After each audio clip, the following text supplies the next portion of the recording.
le monde a dit, la situation de refus, c'est extrêmement fréquent. Mais le refus, et on a dit aussi, non, attention, il y a le refus, et puis il y a la non-conscience du trouble. C'est vraiment important. Parce que si je ne suis pas conscient, si j'ai un trouble de la conscience, de mes troubles, de mon cancer, de mon ceci, de mon cela, c'est évident que je vais refuser qu'on soigne mon cancer puisque je ne l'ai pas. C'est pas du tout pareil que chez Madame D. Madame D, elle sait qu'elle a un cancer de la thyroïde. Et elle semble avoir décidé qu'elle voulait, tranquillement, qu'elle voulait finir sa vie chez elle, sans les médecins, sans la chimiothérapie. Son médecin est d'accord avec elle. Son médecin raisonne exactement comme elle. Alors, on nous le présente comme une brute. Non, mais attendez, c'est pas une critique. Mais je suis pas sûr que ce soit une brute. Il dit, attendez, mais laissez-la tranquille chez elle. Elle ne veut pas être soignée et elle a une maladie qu'on ne peut pas soigner. Et les suites vont lui donner, ça va lui donner raison. Elle va mourir quelques mois plus tard, parce que vous dites que c'est sur... voilà. Alors, dans un centre de soins, c'est très bien, pourquoi pas. Mais oui, je crois qu'il faut bien qu'on distingue. Là, moi, j'ai pas de solution, bien sûr. Mais je crois qu'on doit... Alors, chez des gens qui ne sont pas déments, dans notre pratique quotidienne, je suis sûr qu'on est tous d'accord pour accepter le refus de soins d'une personne chère. Je vis actuellement un cas précis de quelqu'un qui m'est très proche, qui est en train de mourir. Il meurt, il va mourir de métastase cérébrale d'un cancer du poumon. C'est pas rigolo, hein? Il a décidé de ne pas se faire soigner. Ben, on respecte sa décision. Ça va pas être de la tarte pour sa famille, mais bon, c'est comme ça. Je crois que notre... Enfin, ça serait pas très humain, pas très éthique, d'aller à l'encontre de la décision de ce monsieur qui a toute sa conscience, de moins en moins avec les métastases cérébrales, je suis d'accord, mais bon... Mais il avait toute sa conscience quand il a pris cette décision. Moi, je trouve ça une remarquable fin de vie.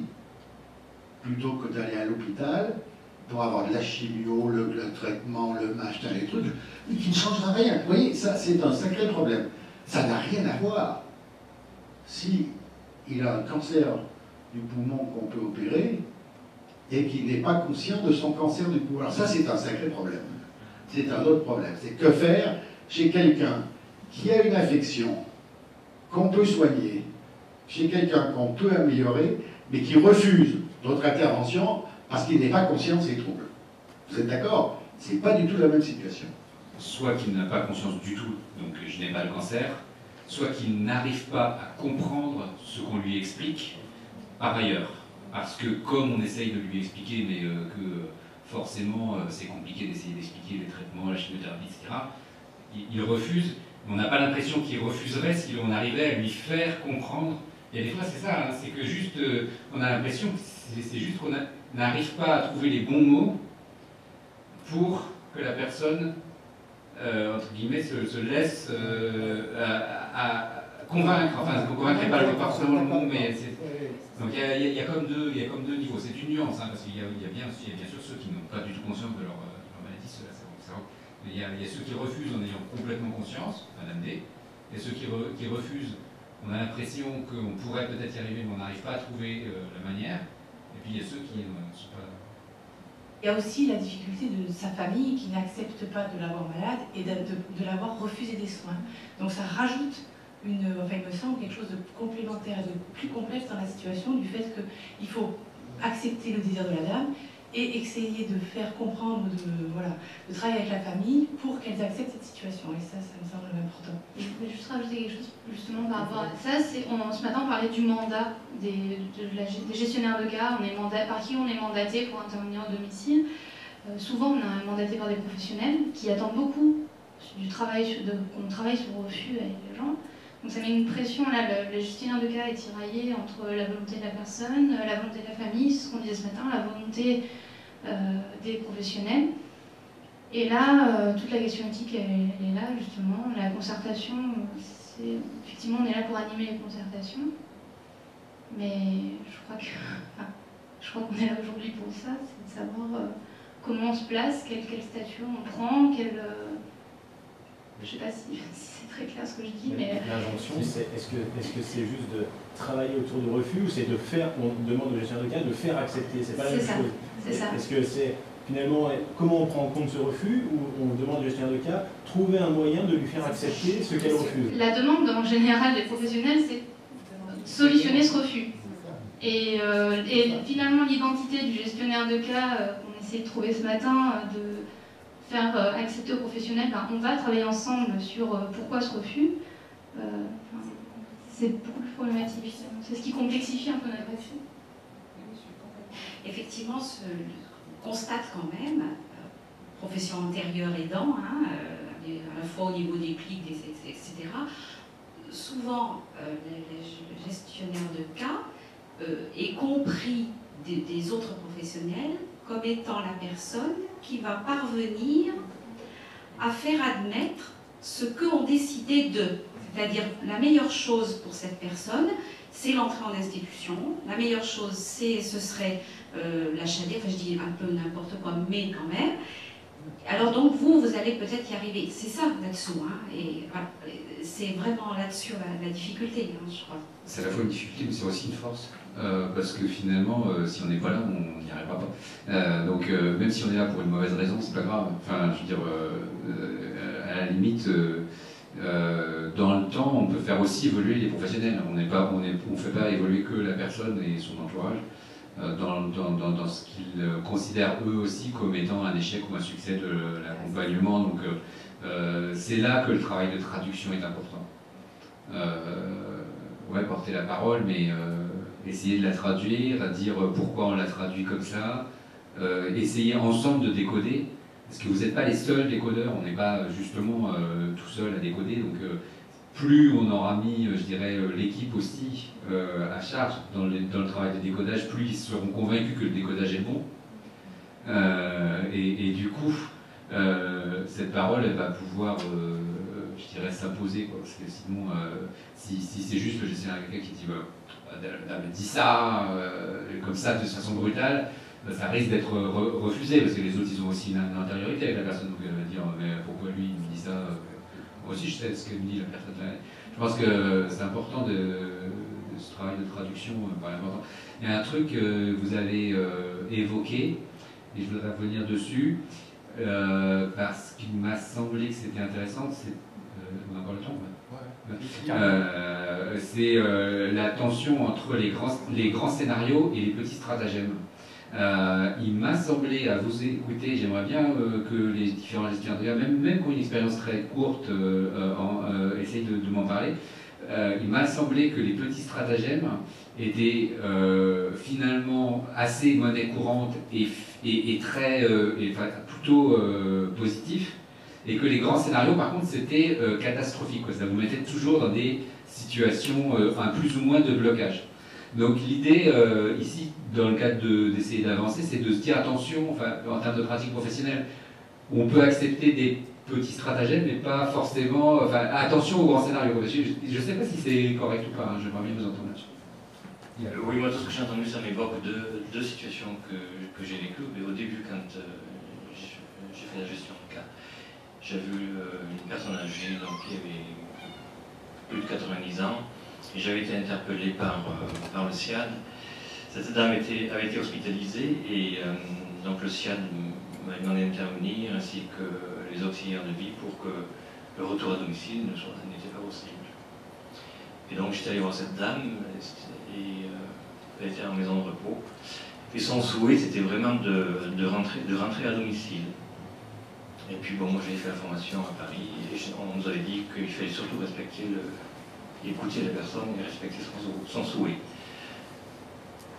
Donc j'ai discuté longuement avec cette personne, et puis bon, j'ai dit on va essayer le retour à domicile, et j'ai eu quand même des réflexions pas mal déplaisantes de la part des partenaires. Et bien, le maintien à domicile a duré 1 année et demie.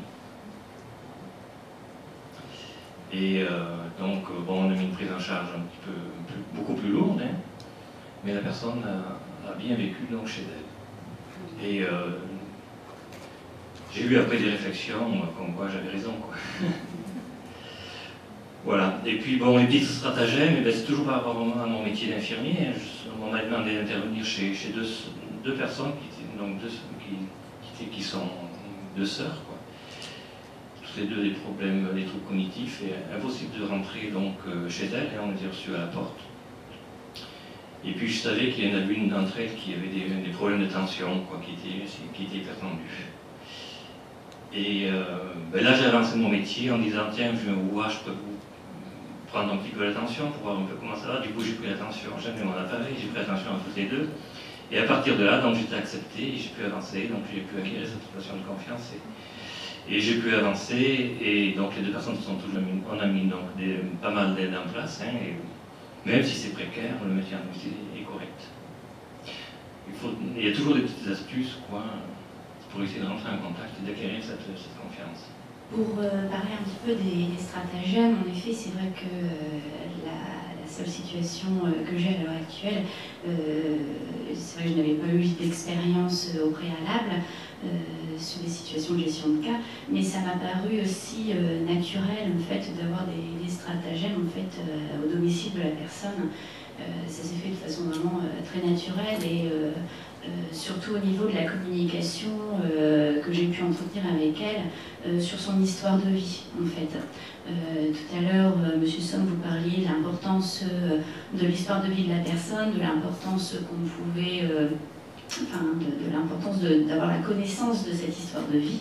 Et c'est grâce à ça, c'est grâce à l'écoute et c'est grâce aux conversations que l'on peut, et d'une, avoir cette mise en confiance, mais aussi pouvoir apporter après des choses et contrecarrer certains refus d'aide qui étaient bien posés au départ, en fait.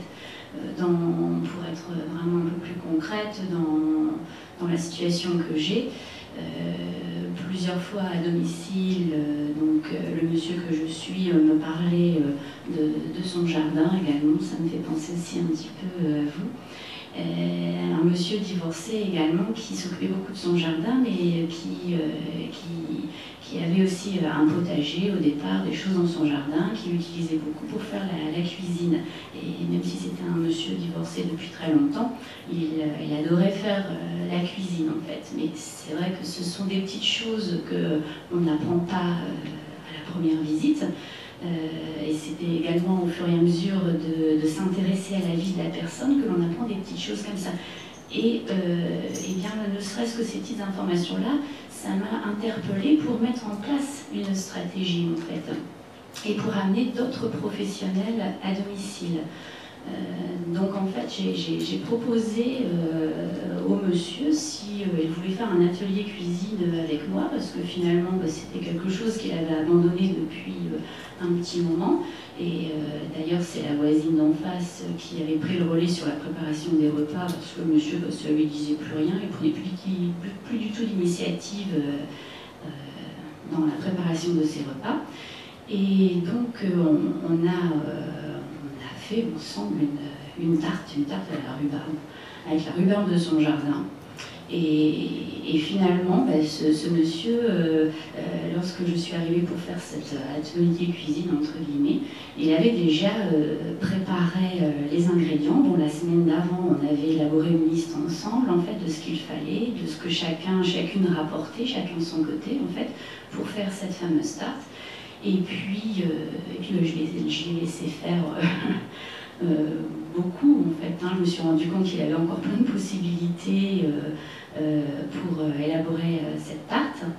Et puis, dans ma conversation, ce jour-là et la semaine suivante, ça a été d'essayer de lui faire comprendre que d'autres professionnels comme moi, d'autres collègues à moi, pouvaient prendre le relais sur des ateliers cuisine une fois par semaine s'il y trouvait son intérêt.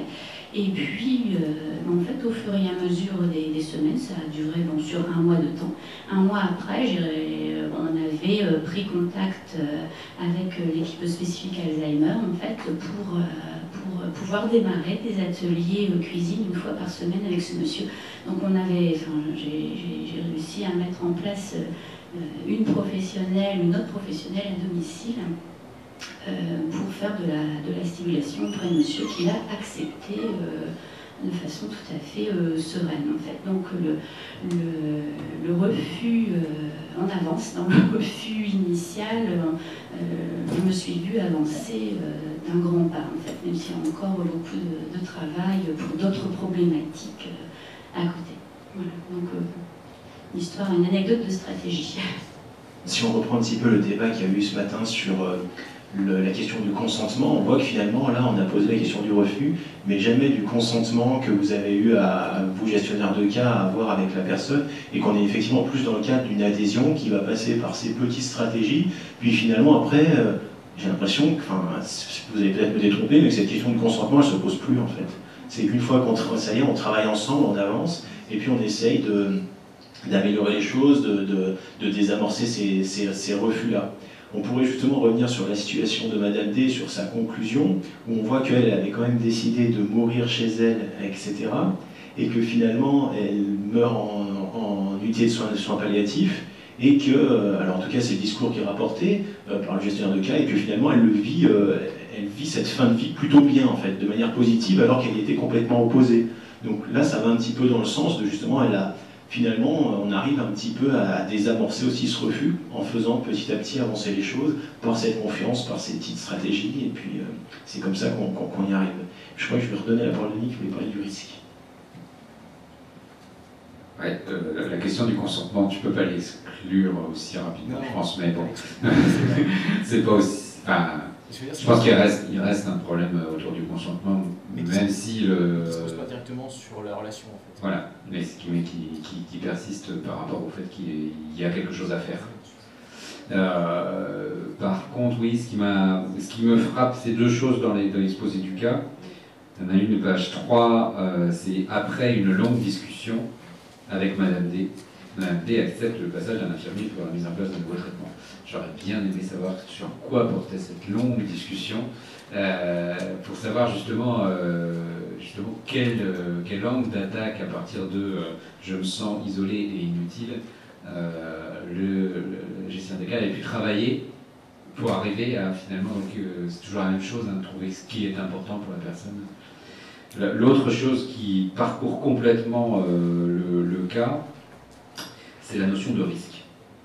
Et je pense que la notion de risque, par rapport à la question du refus, est centrale.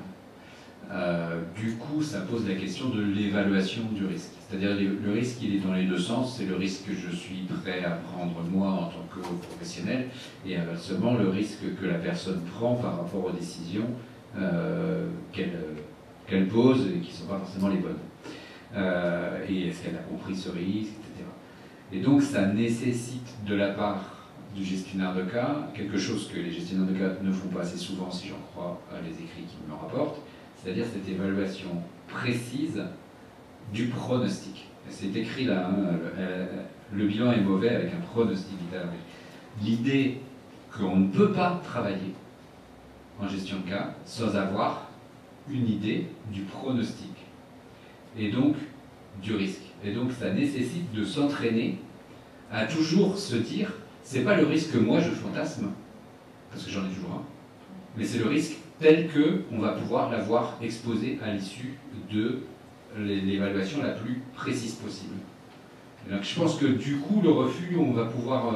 mais je pense qu'on ne peut pas aborder la question du refus sans aborder la question du risque. Et la question du risque nécessite qu'on se mette à distance du risque fantasmé et qu'on essaye de parler du risque. Enfin, je ne sais pas si peut-être vous vouliez... Madame D, à aucun moment, ne fait courir de risque aux autres. Parce que ça, c'est un sacré problème. Je pense que là, la gestion de cas, c'est pas de la tarte. Hein. Donc ça, c'est quand même une chose plus simple. Est-ce qu'elle fait courir des risques à elle.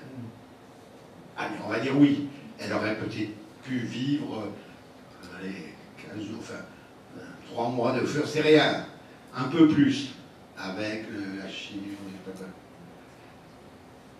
Est-ce qu'elle fait courir des risques? Est-ce que la gestionnaire de cas prend un risque, alors pour elle, pour les Mayas, pour le métier de gestionnaire de cas, en acceptant qu'elle meure plus vite, selon ses, pas selon ses, enfin, c'est-à-dire chez elle, en accord avec ce qu'elle a décidé. Je pense pas que, dans le cas précis, est-ce que le facteur risque, justement c'est ça que j'aimerais bien comprendre, est premier? Moi, je pense que la notion de risque a été repérée par le gestionnaire de cas pour la personne, et justement, c'est ce qui l'a aidé à prendre sa décision de travailler doucement avec Madame D pour l'amener vers ce qui l'a amené vers le, enfin, si on peut dire, le moins de risques possible et de mourir dans de bonnes conditions, dans un service de soins palliatifs, et que cette dame accepte sereinement de mourir ailleurs que chez elle alors qu'elle voulait mourir chez elle. Donc la notion de risque qui avait une mise en danger de sa vie a été repérée, mais si on est allé trop vite, elle mourrait dans de mauvaises conditions. En prenant le temps de travailler avec elle tout ça, elle est morte dans de meilleures conditions à un endroit différent. Mais elle serait morte quand même de sommeil. Je reviens sur ce qu'a dit le docteur Somm il y a 2 secondes, qui me paraît très important. C'est que ce matin, on nous disait, attendez, le secret, les partenaires, il faut rien dire, mais ils viennent nous dire une chose qui me paraît fondamentale. Je ne vois pas comment on peut faire des bonnes gestions de cas sans connaissance sur la maladie, sur ce qui va se passer, sur le risque encouru. On ne peut pas. Donc, vous voyez, c'est un peu compliqué, ça. Il faut bien que vous soyez, à mon sens, alors savoir exactement quel type de démence, ça c'est surtout de...